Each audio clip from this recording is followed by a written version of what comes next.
Good afternoon. All right, so let's come to numerology first. Let's finish that. I'm sorry I have been really delayed, but I'm going to do numerology in parts. So there'll be short, multiple videos, one about generally, one about health, relationship, finance, and so on, because those are really short. I'm not really delving much into it. सो नवंबर का महीना 11 है और ये साल है 7 का। और 7 और 11 जब साथ में आते हैं तो ये बेसिकली आध्यात्म के नंबर हैं। 7 जो है वो केतु का है और 11 कोई प्लैनेट है या नहीं मुझे नहीं पता, but I would attribute it to Neptune. Neptune का जो प्लैनेट है मैं उसको इससे जोड़ती हूँ या मानती हूँ। अब 11 और 9 दोनों मिला के 11 और 7 दोनों मिला के होते हैं 18। और 18 1 और 8 का टोटल होता है 9।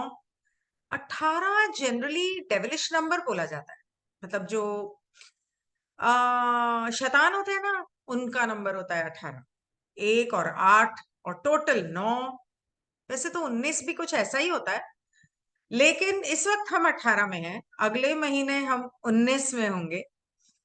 तो इस महीने का असल में टोटल आता है 54। 1 और 8 है सूर्य शनि और 9 है मंगल। 5 और 4 है राहु और मर्क्यूरी। अब राहु केतु का साथ तो इस साल बहुत बार आया है, लेकिन आज राहु केतु अपनी दिशा बदलने वाले, दशा नहीं, दिशा भी नहीं, साइन बदलने वाले हैं। साइन से मतलब है कि राशि बदलने वाले हैं।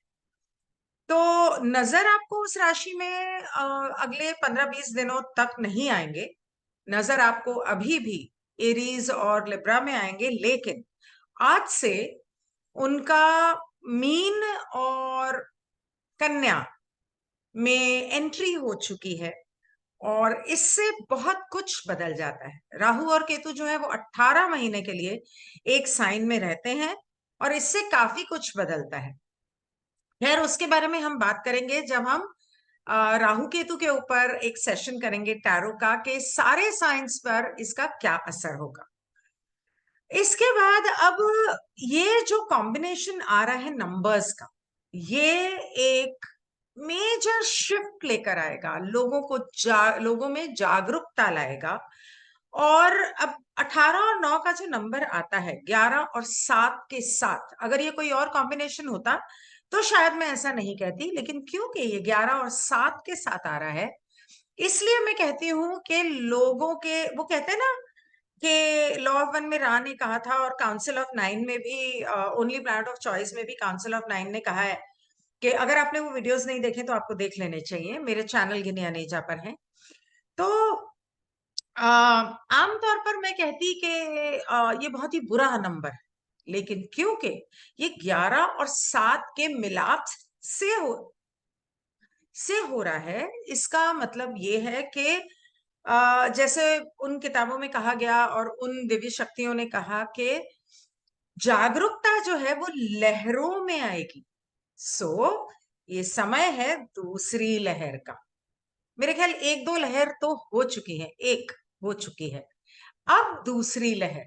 और इस तरह से जागरूकता फैलेगी कि जिन लोगों को हम, जैसे हमारे परिवार वालों को और लोगों को, दोस्तों को, अड़ोसी पड़ोसियों को हम बोल बोल के थक गए कि जागो और मेडिटेशन करो और दुनिया में जो सच है उसे जानो, नहीं सुना ना?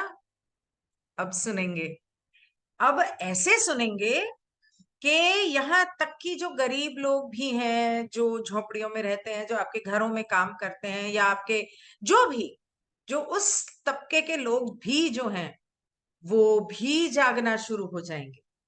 अब तक वो सो रहे थे, बहुत सारे लोग जाग रहे थे और उनमें से काफी सारे लोग जागे हुए नहीं थे, लेकिन उनके साथ कोई शक्ति थी जो उन्हें बहुत सारी चीजें करने से रोक रही थी और एक तरह से जागरूकता की तरफ लेके जाने की तैयारी कर रही थी। अब वो लोग भी जागेंगे क्योंकि केतु जो है वो कन्या राशि में जा रहा है। अब ये बहुत देर से इसकी जरूरत थी और शुक्र है कि अब ये आ रहा है और इसका समय जो है ये फिर कुछ 2 साल का होगा। मतलब नवंबर 2023 से लेके 24 एंड 25 तक। पहले भी 2 साल का था, 21 से लेके 23 तक। अब भी 2 साल का आएगा एक अलग तरीके से। और यूं कह लो कि अभी जो जंग चल रही आ, या जो ताकतवर जो लोग ऊपर बैठे हैं, पैसे वाले, जो सोचते हैं कि वो बहुत ताकतवर हैं और वो इस जंग को कराने के बाद, ये जो इजराइल वगैरह पालस्तीन में चल रही है, कराने के बाद ऐसा मत समझना कि वो अपने आप ही हो गई। कराने के बाद अब वो चाहते हैं कि इसके बहाने से वर्ल्ड वॉर 3 हो। यहां तक कि उन्होंने प्रिडिक्ट कर दिया है कि 23 नवंबर 2023 को वर्ल्ड वॉर 3 होगी। 23 नवंबर 2023 का डेट क्या आता है? 9 और 23 5। अब 5 और 9 का जो कॉम्बिनेशन है वो है तो थोड़ा ऐसा ही कि पॉसिबिलिटी है, लेकिन क्योंकि ये 11 और 7 का कॉम्बिनेशन है, मुझे लगता है कि वो अपनी कोशिश में वो कोशिश पूरी करेंगे पर नाकाम हो जाएंगे। वो इसलिए कि ऑलरेडी बहुत सारे लोग इस जंग के खिलाफ बोल रहे हैं, साइलेंट प्रोटेस्ट कर रहे हैं, मोर्चे निकाल रहे हैं। तो अब प्रार्थनाएं कर रहे हैं, हम भी कर रहे हैं। अभी कल ही की है, परसों भी की थी। तो कहीं ना कहीं ईश्वर को सुननी तो पड़ेगी। और औरतों और बच्चों को तो मुझसे कहा गया कि ये उनकी हार्वेस्ट हो रही है। ये बहुत दुख की बात है कि इस तरह की हार्वेस्ट, लेकिन उन्होंने अपनी सोल कॉन्ट्रैक्ट में चुना था कि इस तरह की वो हार्वेस्ट करवाएंगे जिससे शायद दुनिया जागे। और जो हो रहा है, अगर उसके बाद भी दुनिया ने जुबान नहीं खोली और वो नहीं जागे, तो फिर तो ईश्वर ही मालिक। अब नहीं जागोगे तो कब जागोगे? कब समझोगे? इसके अलावा जो दूसरे बाहरी ग्रह, प्लूटो, नेपच्यून, यूरेनस, इन सब का बहुत गहरा असर पड़ता है। मैं नंबर्स पे आऊंगी, थोड़ा सा मैं आपको बैकग्राउंड भी दे दूं, क्योंकि नंबर्स का बहुत गहरा ताल्लुक होता है ग्रहों से भी। अब प्लूटो जो है वो इस वक्त सीधी चाल चल रहा है और इसीलिए ये एक और वजह है कि मुझे लगता है कि वो लोग वर्ल्ड वॉर करने की कोशिश कर रहे हैं। लेकिन 24 नवंबर को वो फिर उल्टी चाल चलेगी। अब दरअसल जब उल्टी चाल चलेगा तब होना चाहिए ना युद्ध, पर नहीं। प्लूटो युद्ध का, विनाश का, प्रलय का ग्रह है और जब ये सीधा चलता है तो वो कराता है। जब वो उल्टा चलता है तो वो उसे रोक सकता है। लेकिन सब मिलकर अगर प्रार्थना करें तो कुछ भी हो सकता है। इस बारे में मैं आगे बात करूंगी। और दूसरी बात यह है कि ये जो कुछ भी अगर होता है, मुझे अम, विश्वास है कि ये नहीं होगा। और कैंसिल डिलीट, मतलब मेरा कहने का मतलब है, मुझे विश्वास है कि ये थम जाएगा, ये रोका जाएगा। और हो सकता है वो लोग अपनी तरफ से इसे पोस्टपोन करें। लेकिन 9 नंबर जो है वो आमतौर पर प्रलय लेकर आता है। लेकिन क्या होता है कि एक सिक्के के दो पहलू हैं, ठीक है? ये अगर आप इसको सिक्का माने, इसके दो पहलू हैं।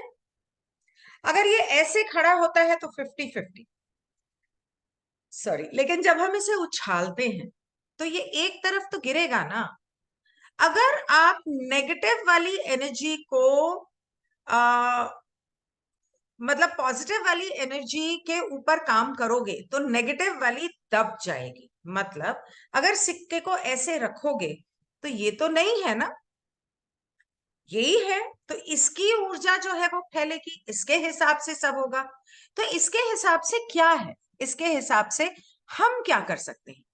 हम ये कर सकते हैं कि हम अपने मन में सुख शांति रखें, हम सब मिलकर प्रार्थना करें, हम सब्र रखें, हम सभी से प्रेम करें, सभी से भाईचारा रखें। ऐसा करने से, हमारे ऐसा करने से वो जंग पर क्या असर पड़ेगा, यही सोच रहे हो ना आप? तो जो लोग लॉ ऑफ वन और ओनली प्लैनेट ऑफ चॉइस वगैरह नहीं देख रहे हैं वीडियोस, जिन्होंने वो किताबें नहीं पढ़ी हैं, उनकी जानकारी के लिए बता दूं कि वो चैनल्ड मटेरियल था जिसके अंदर अलौकिक सभ्यताओं ने, डिवाइन बीइंग्स ने from other planets, extra terrestrials, उनकी चैनलिंग हुई थी। चैनलिंग के दौरान उन्होंने ये कहा था कि हर इंसान और जानवर और पेड़ पौधा, यहां तक कि एक पत्ता भी, एक कीड़ा मकोड़ा भी, जब उसे दुख होता है, खास करके आ, इंसानों के अंदर तो बाकी सारी जो डेंसिटीज हैं, मतलब जानवर हैं, पेड़ पौधे हैं, वो तो अपने हिसाब से सही जी रहे हैं, उन्हें तो जिस तरह से भगवान ने बनाया वो वैसे ही कर रहे हैं। वो इंसानों की तरह ना टेररिज्म, बॉम्ब ब्लास्ट, ऐसी चीजें नहीं कर रहे हैं। वो धरती के अंदर वो नेचर के साथ मिलजुल के जीते हैं। कुदरत को ना बर्बाद नहीं कर रहे, पर्यावरण को खराब नहीं कर रहे, ये सिर्फ इंसान करता है। तो जब इंसान अपने पर्यावरण का ध्यान रखेगा, जानवरों पेड़ पौधों से प्रेम करेगा, एक दूसरे से प्रेम करेगा, तो हर इंसान के अंदर जो ये दिल में जो शक्ति होती, ऊर्जा होती है, वो धरती माँ के अंदर जाती है। आपके अंदर अगर गुस्सा है, नकारात्मकता है, नेगेटिविटी है, नफरत है, दर्द है, तो वो सारा धरती माँ अपनी कोख में समेट लेती है ताकि आप चैन से जी सको। और जब ऐसा होता है तो ये सोचो कि धरती माँ के अंदर कितना दुख और कितनी ज्वाला होगी, जिसकी वजह से वॉर्स, वल्केनोज, अर्थक्वेक्स जो इस महीने भी आने की संभावना है। जब हम, मैं ये नहीं कह रही हूं कि अपने मन में इन चीजों को दबाओ, नहीं, मैं ये कह रही हूं कि इन भावनाओं को बदल दो, अपने अंदर से इन भावनाओं को निकाल दो, शैडो वर्क करो। आ, या जब भी कोई नेगेटिव ख्याल आता है, भावना आती है, तो उसको पॉजिटिवली सोचो। उस इंसान ने मेरे साथ बुरा किया, मैं बहुत नाराज हूं। पॉजिटिव क्या हो सकता है? हाँ, उसने किया, पर गलतियां तो मुझसे भी होती हैं, तो अगर वो बुरा है तो मैं भी बुरी हूं। और फिर उसने जो मेरे साथ किया, उसमें शायद मेरे लिए कोई सीख थी, क्या मैंने वो सीखी? और अगर नहीं सीखी या नहीं जाना, तो वो सीख क्या थी? इस तरह से आप अपने अंदर सुख शांति, करुणा, सद्भावना, समझदारी, स्थिरता ला सकते हैं। और जब आपके अंदर ये हो जाएगा, आप सोचो, बूंद बूंद से सागर बनता है। अगर हर इंसान धीरे धीरे ऐसे करने लग जाएगा तो पूरी दुनिया, धरती के ऊपर के सभी लोग सिर्फ प्यार में जिएंगे। और जब वो प्यार में जिएंगे तो धरती भी प्यार में जिएगी। और जब धरती में सुख शांति और प्रेम होगा तो जंग किसी हाल में नहीं हो सकती, उसको खत्म होना ही होगा, या उसे यूं कह लो कि रुकना ही होगा। इसके अलावा ये बातें अगर आप दूसरों से शेयर करो तो ये सुख शांति की जो लहर है, ये जल्दी फैलेगी। आप वीडियो नहीं भी शेयर करना चाहो, कोई ना भी देखे, तो आप बातों बातों में लोगों को बोल तो सकते ही हो। अब ये जो आखिरी के 2 साल हैं, 2024 एंड 25 तक, जो नवंबर से शुरू हो रहा है, एक किस्सा शुरू हो रहा है। कल ग्रहण हुआ है और हर ग्रहण में एक कहानी खत्म होती है। ये मैंने 2024 में बताया था, समझाया था कि एक कहानी खत्म होती है और दूसरी शुरू होती है। तो आप अपनी जिंदगी में और इस धरती पे क्या कहानी शुरू करना चाहते हो, ये मैं आप पर छोड़ती हूँ। ये जो 2 साल हैं, ये धरती को fourth density of unconditional love में ले जाने का शायद एक आखिरी मौका हो, शायद आखिरी मौका। शायद ये दिन या कल का दिन आपकी जिंदगी का या मेरी जिंदगी का आखिरी दिन हो। तो आप इसे कैसे जीना चाहेंगे? प्यार से, सद्भावना से, क्षमा से, या गुस्से से?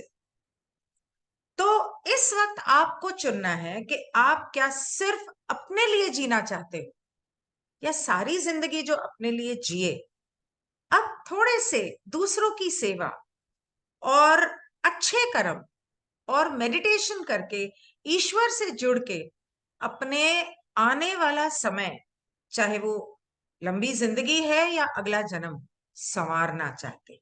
ये मैं आप पे छोड़ती हूँ। और जो लोग कहते हैं अगला जन्म नहीं होता, होता है। तीसरी घनत्वता के बाद, थर्ड डेंसिटी के बाद फोर्थ डेंसिटी में ही होगा, लेकिन होगा। और वहां पर भी अगले, यहां पर तो 75,000 साल तक था, वहां पर 75,000 साल से पहले भी था, लेकिन वहां पर 30 लाख साल का है। मतलब कि मेरे ख्याल से 3 करोड़ और something something like that, I think it was 3 crore, 3 crore साल का। तो 3 करोड़ साल तक अब जन्म पे जन्म पे जन्म लेते जाओगे। अगर अब अपने अपने कर्म नहीं सुधारे तो वहां पे आपको झेलना पड़ेगा। बेहतर है ना कि अभी अपने कर्म सुधार के सभी से माफी मांग लो और ईश्वर से माफी मांग लो। ठीक। अब दूसरी चीज जो होगी, 18-9 का नंबर है, और 18-9 का नंबर जहां आएगा वहां पर अहंकार, गुस्सा, मैं, ईगो, ये भरपूर सर उठाएगा।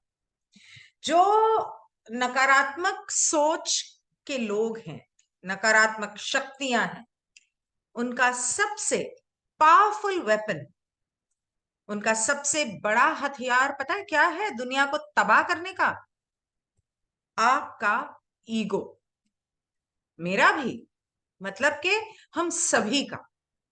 तो ईगो जब सर उठाता है तो ये विनाश का कारण बनता है।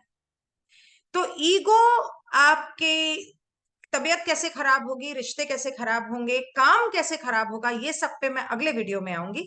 वो बहुत छोटे वीडियो होंगे, डोंट वरी। इस वक्त ये समझना जरूरी है कि वो आपके विनाश का कारण बन सकता है। तो इसको कैसे हैंडल करना है? जब भी ईगो आया, उसने ऐसा किया, अब मैं ऐसा करके दिखाऊंगी, उस समय पर आपको नोट करना है, अरे मेरा ईगो सर उठा रहा है, ये मुझे भड़का रहा है, ये मेरा शैडो साइड है, और ये मुझसे कह रहा है कि बदला लो, ये मुझसे कह रहा है लड़ो। उस वक्त ईगो से कहना है, मतलब अपने अहंकारी स्वतः से कहना है, just shut the fuck up and get lost. Let me handle it. मैं कर लूंगी, दफा हो जाए यहां से। और तब प्यार की तरफ सोचना है कि अब मुझे क्या करना है, मेरे लिए यहाँ क्या सीख है, मैंने अपनी जिंदगी में ये माहौल या इस तरह का इंसान अट्रैक्ट क्यों किया, क्यों है ये मेरी जिंदगी में, क्यों कर रहे हैं ये लोग मेरे साथ ऐसा? शायद मुझ में कुछ कमी है, शायद मेरे, ओ बाप रे, इतना बड़ा बाज बिल्कुल मेरी खिड़की के यहां से होकर निकला। वाह, ईगल, ईगल था या हॉक था, ऐसा कुछ था। ओके, बहुत नजदीक था। अच्छा, तो इस वक्त आपको अपने ईगो को संभालना है, क्योंकि ये 18-9 नंबर, जहां जहां 9 आएगा, मतलब कि 9 नवंबर, 18 नवंबर, 27 नवंबर या 10 नवंबर, 28 नवंबर, 19 नवंबर, इन दिनों में आपको खास ख्याल रखना है। और इसके अलावा जहां पर आपको खास ख्याल रखना है वो है 3 नवंबर, 12 नवंबर, 21 नवंबर, 30 नवंबर। ये 4 दिन आपको बहुत ध्यान रखना है कि आपका पारा हाई नहीं हो जाए। ऑफ कोर्स इससे ये भी फर्क पड़ता है कि आपके पर्सनल नंबर्स क्या हैं। ठीक है, तो ये हो गया। अब हमने प्लूटो की बात की, और नेपट्यून जो है वो इस वक्त पाइसीज में कुछ समय पहले एंटर हुआ है। नेपट्यून जो है वो है सपने, फैंटेसीज, आध्यात्म का ग्रह, और पाइसीज उसका घर है। अब इसका मतलब क्या है? जैसे गुरु है ना हमारा जुपिटर, ये यूं समझ लो कि उसका गुरु है। ओके, तो नेपट्यून जो है वो इस वक्त पॉजिटिव फेज में है। इसीलिए मैंने कहा कि, और साथ में 11 और 7 आ गया। अब नेपट्यून तो कई महीनों से इसमें है, महीनों से, लेकिन अब जब 11-7 आया है तो धीरे धीरे जागरूकता फैल रही है। लेकिन अब जब 11-7 का नंबर आया है, अब ये तेजी से फैलेगी। अब ये जागरूकता की लहर आएगी, और अब लोगों को वो सारे किताबें पढ़ने का और वो वीडियोस देखने का मन करेगा, या वो अचानक उनके सामने चली जाएंगी जो आज तक वो इग्नोर करते आए। दूसरी बात यह है कि क्योंकि ये आध्यात्म की बात है और ये युग जो है वो आध्यात्म का है। आई थिंक एक्वेरियस, कुछ वेस्टर्न एस्ट्रोलॉजी में ऐसा कुछ कहते हैं, एक्वेरियस युग और समथिंग लाइक दैट। तो उसका क्या मतलब है मुझे पता भी नहीं, बट ये जो समय चल रहा है क्योंकि ये आध्यात्म की तरफ जाने का है। और क्यों है? क्योंकि हम चौथी घनत्वता में स्टेप इन कर चुके हैं और उसमें अब तेजी से आगे बढ़ना है, ताकि चौथी घनत्वता को वो 30 लाख साल के अंदर हम पार कर दें, 30 लाख या 3 करोड़ जो भी है, और पांचवी घनत्वता में चले जाएं, फिफ्थ डेंसिटी। फोर्थ डेंसिटी में क्या होता है? अब आप पूछोगे, जिन लोगों को इस बारे में नहीं पता कि फोर्थ डेंसिटी में होता क्या है। फोर्थ डेंसिटी सतयुग है, स्वर्ग है, प्रेम की है। उसके बारे में मैं अलग से वीडियो बहुत जल्दी बना दूंगी, फिलहाल इस पर बात करते हैं। तो ये जब आ रहा है ना, तो बहुत सारे नकली गुरु, नकली लीडर, जिनको अध्यात्म का ए भी नहीं पता, जिनको स्पिरिचुअल नॉलेज खास है नहीं, 2-4 किताबें पढ़ के या साल भर कुछ इधर उधर वीडियोस देख के सडनली पैसा कमाने के लिए वो लोग कोई गुरु बन रहा है, कोई तंत्र विद्या कर रहा है, कोई यूट्यूब चैनल्स खोल रहा है कि हम भी गुरु बन जाएं। भाई, पैसा तो सबको कमाना है, और पैसा छोड़ो, यहाँ पैसे की बात नहीं है। यहाँ पर पैसे से ज्यादा लोगों को चाहिए फेम, क्योंकि जब फेम आएगी तो पैसा तो अपने आप आ जाए, है ना? तो लोगों को फेम चाहिए ताकि वो लोगों के सामने मीठे बन के, आध्यात्मिक स्पिरिचुअल बन के, वो उन्हें बेवकूफ बना के, लोगों को बेवकूफ बना के उनसे दूसरे तरीकों से पैसा ऐड सके। तो एक चीज का बहुत ध्यान रखना, क्योंकि इस वक्त गुरु और शनि भी वक्रीय हैं, और राहु निकल चुका है आज गुरु के, या यूं कहूं कि गुरु राहु के चंगुल से निकल चुका है। क्योंकि इस समय पर कैप्रिकॉर्न में राहु ज्यादा ताकतवर था और गुरु कमजोर था। लेकिन अब गुरु राहु के चंगुल से निकल चुका है, तो अभी तक जितने फेक गुरु और लीडर हैं, नंबर 1, जैसे ही गुरु सीधा जाएगा सब एक्सपोज हो जाएंगे। नंबर 2, राहु के जाने के बाद भी बहुत फर्क पड़ेगा। और नंबर 3, नेपट्यून की वजह से, क्योंकि वो भी कहा जाता है कि गुरु का घर है मीन राशि, वहां पर नेपट्यून होने की वजह से बहुत सारे नकली गुरु आएंगे। रोज दिन एक नया चैनल खुलेगा और लोगों को बेवकूफ बनाएंगे। इसलिए बहुत ध्यान रखना कि आप किसके ग्रुप में हो, किसको फॉलो कर रहे हो, उसकी हिस्ट्री क्या है, उसके पिछले कर्म क्या हैं, वो सही मायने में अपनी जिंदगी में कितना आध्यात्म जीता है।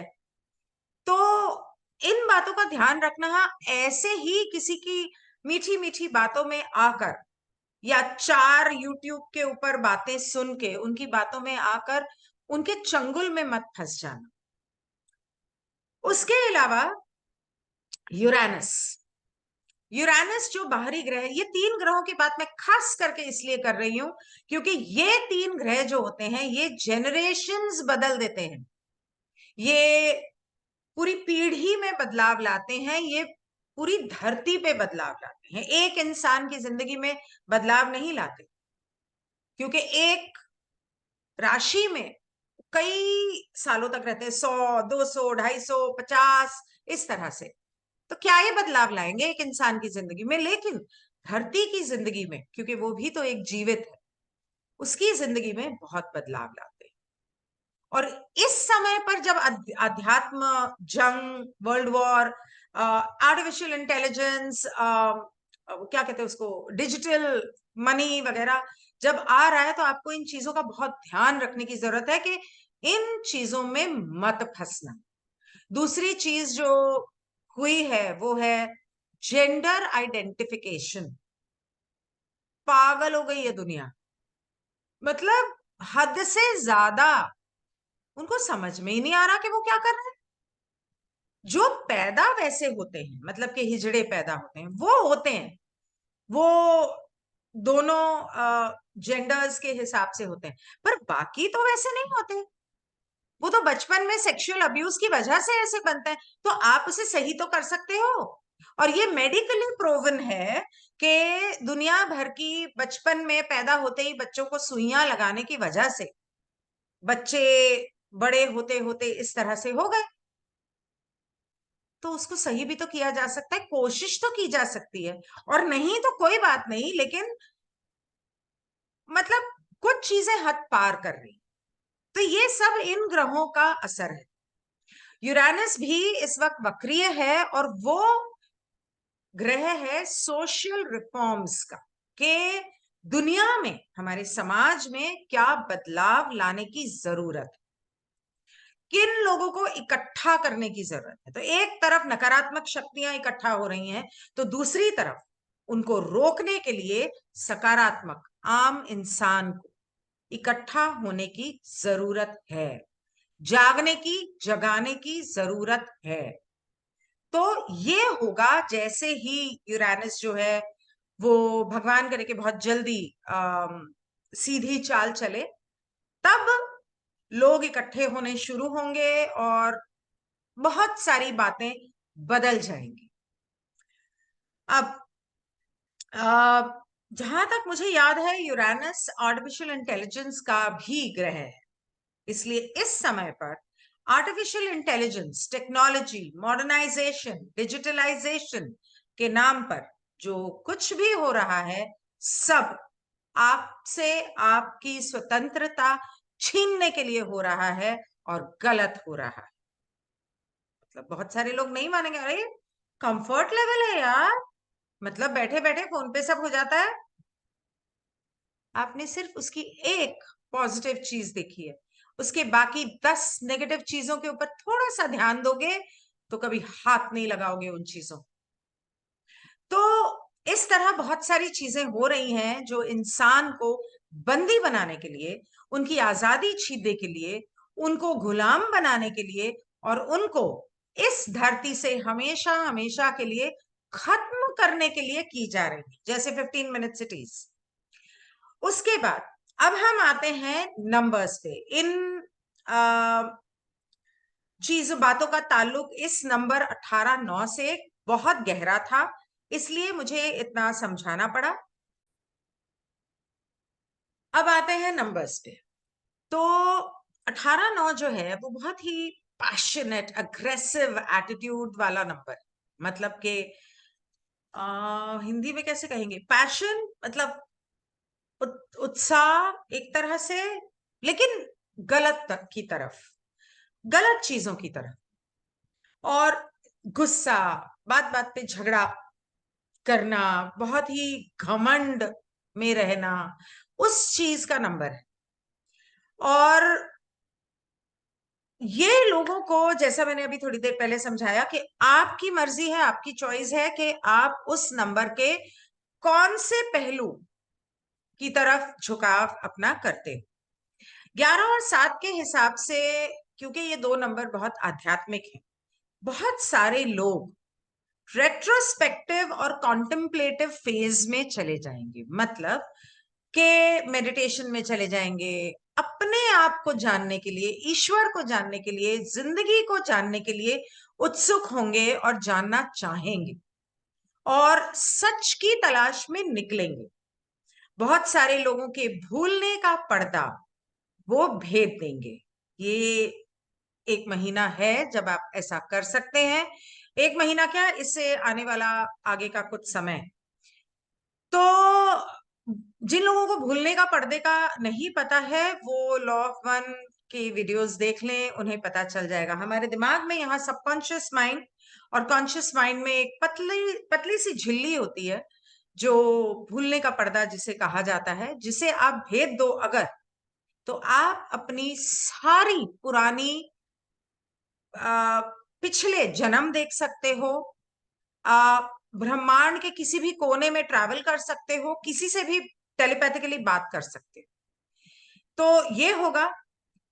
बहुत लोग शायद अब भी कंफ्यूज होंगे, लेकिन अगर वो मेडिटेट करना शुरू कर देंगे तो उनकी कंफ्यूजन भी दूर हो जाएगी। इस वक्त वो अपनी जिंदगी को कैसे हैंडल करते हैं, ये सारी जो बातें हैं आध्यात्म की, कॉन्टेम्पलेशन वगैरह, ईगो, ये सारी चीजें आध्यात्म के तौर पे और जिंदगी के तौर पे तो होंगी, लेकिन उनकी पर्सनल लाइफ में भी रिफ्लेक्ट करेगी।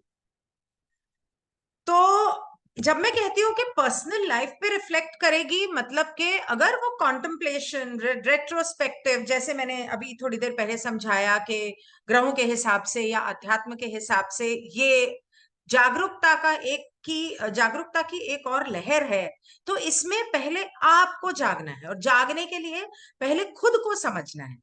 जब आप ऐसा करने लगेंगे, चाहे आप नेगेटिव तरफ जाएं या पॉजिटिव तरफ जाएं, वो रास्ता चुनने का आपको इस महीने मौका मिलेगा। आपको ये चुनाव करना है, या तो आप खुदगर्जी के रास्ते पर निकल जाओ और अगले 3 करोड़ साल के लिए नकारात्मक शक्तियों की, नेगेटिव फोर्सेस के गुलाम बन जाओ, या 3 करोड़ सालों के लिए अनकंडीशनल लव वाले प्लैनेट अर्थ पे रहो, क्योंकि अर्थ तो फोर्थ डेंसिटी में जा चुकी, वो किसी और प्लैनेट पे जाएंगे, किसी सूखे सड़े प्लैनेट पर।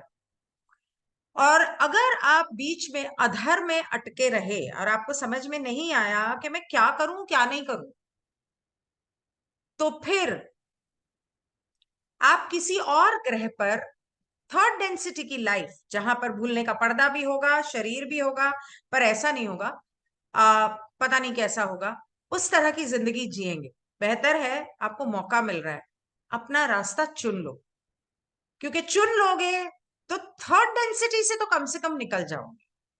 और अगर स्वर्ग चुनना चाहते हो, और ये सब कैसे करना है ये जानने के लिए आप मेरे लॉ ऑफ वन के वीडियोस देख लो, मेरी चैनल के ऊपर। अगर आपने अभी तक नहीं देखे हैं तो, ज्यादातर तो वैसे लोग देख चुके हैं, उससे आपको ये पूरी बात डिटेल में समझ में आएगी, कहाँ से शुरू हुआ, क्यों हुआ, हिस्ट्री क्या थी, आज क्या हो रहा है और कल क्या होने वाला है, सब कुछ समझ में आ जाएगा। और अगर आप वो नहीं देखना चाहते, क्योंकि वो काफी सारे एपिसोड्स हैं या शायद आप देख चुके हो, तो आपको कुओ चैनलिंग की प्लेलिस्ट पे गौर करना चाहिए, क्योंकि उसमें करंट सिचुएशन की बहुत सारी बातें पहले मतलब बताई गई इन बातों को लेकर, आध्यात्म को लेकर।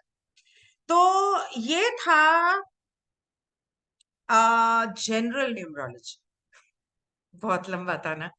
जनरल न्यूमरोलॉजी में साथ में मेरे ख्याल से आप जानना चाहते हो कि नेचुरल कैलामिटीज क्या होंगी वगैरह वगैरह। तो इस महीने में लाइव तो नहीं कर पाऊंगी क्योंकि आई एम ट्रैवलिंग। आज मैं जितने कर सकती हूँ मैं वीडियो करके अपलोड कर दूंगी।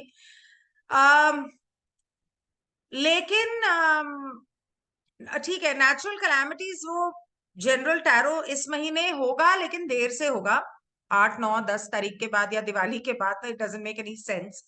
तो जनरली मैं आपको बता देती हूँ कि इस महीने जिनको हम लोग नेचुरल कैलामिटीज बोलते हैं, पहली बात तो यह है कि वो मैनमेड, ये वो नेगेटिव फोर्सेस और एलिट्स जो हैं, इल्यूमिनाती जो हैं, वो जानबूझ के कर रहे हैं।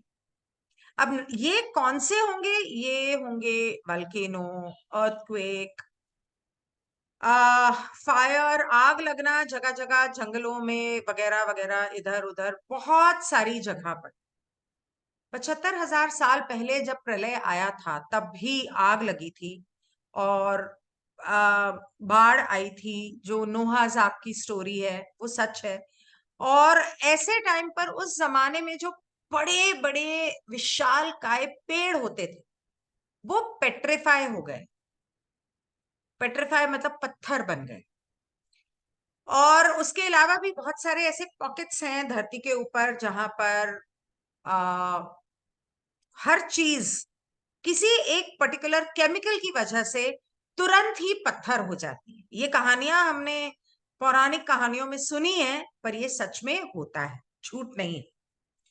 तो अम, हर तरह के ये कैलामिटीज होंगे और एक्सीडेंट्स वगैरह। So let's talk about health and मैं इस वीडियो को यहाँ रोकती हूँ and let's talk in the next video about health. Good bye.